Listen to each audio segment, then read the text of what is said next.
Cool. Mr. BOTHA, JT, how's it going? Good in yourself. Cool, man. Let's maybe start here.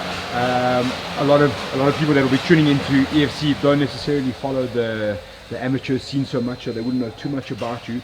So just give us a little uptake about who you are. I know you've been ripping it up in Fight Talk for the last little while. Yeah. So just give us a little indication of who you are and what you're about. Okay, so I've been doing MMA for about 3 years now, 3 or 4 years, seriously 3 years with Team CIT. My very first fight wasn't with the team, yeah. After my first fight at Fight Star, I realized now, okay, I need to step up my game if I want to really go into this business. And so I joined Team CIT, and it's been all just going brilliant from there. Training improved, strength and conditioning improved, technique improved. My first amateur victory bout I won was the KFN Clash-Style Fight Night Amateur Champion in the middleweight division. Then I got a shot at EWC Middleweight Championship, and I got that one as well. I also competed in IMAF. I went to Bahrain in 2017 to represent South Africa there, also in the middleweight division. And last fight was with the new amateur event, Alpha MMA, and I won my last fight there. And it's now time to go to the pro scene and take it on from there. Okay, fantastic. So, just a quick question. Middleweight, is that your happier ground? I know you flirted with light heavy a little bit, but... Do you know, I've actually fought at welterweight, middleweight and light heavyweight. I've got victories in all three of those categories. Middleweight's the one I find it most because it's easier to get to the weight. It'll all depend on how the promotions look and where the opponents are and the road to success. I'm comfortable fighting in any of those three weights, preferably middleweight or welterweight. I think, considering my age, I think it's best to stick to middle and maybe welter, 1 or 2 fights, we'll see. But for now, I'm happy with middleweight. Okay. You mentioned you've only been doing MMA for the past 2 years, so what were you doing before that? So I've done a little bit of karate, but that doesn't count. I don't count that.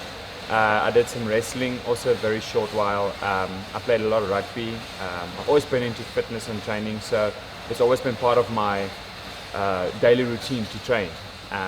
It was only until I found MMA and the discipline involved in this sport and see my body transformation that I actually realized that this is what I love doing and this is where I like being. So yeah, I think my whole life has led up to me doing this. Fantastic, man. Obviously, we've been speaking to a couple of your teammates and all trying to get the feel behind Team CIT on this massive card at the end of the year. Probably the biggest card EFC has put on this year. The return of Drickus, the guy who's leading you guys in the war. Yeah. Having a massive number of teammates on the card. What does that mean to you? And especially for a guy like yourself who's going to make your pro debut on the biggest promotion on African shores, with this massive team spirit going into it. You know what, it means a lot to me. It's a huge honor, first of all, to be on the same card as one of my mentors. When I started at Team CIT, Drickus was my coach, and now I'm on the same fight card as he is, which is a massive honor for me. I learn a lot from him, and with the rest of my teammates, there's such a good spirit amongst all of us. It's hard work, everybody pushes, but it's almost like it's all towards the same goal. I mean, you might be alone in the cage, but this is definitely a team sport, and there's no better team in this atmosphere than Team CIT and what we bring. And when it comes to fighting at the EFC, I mean, I've been watching these guys when I was a youngster on EFC back.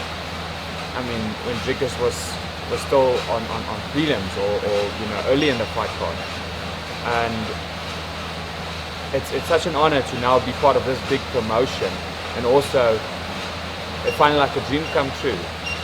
You work hard to get to this point, and it's actually a bit of a shock to me that it's becoming real now, the 14th. I'm looking forward to that. Fantastic.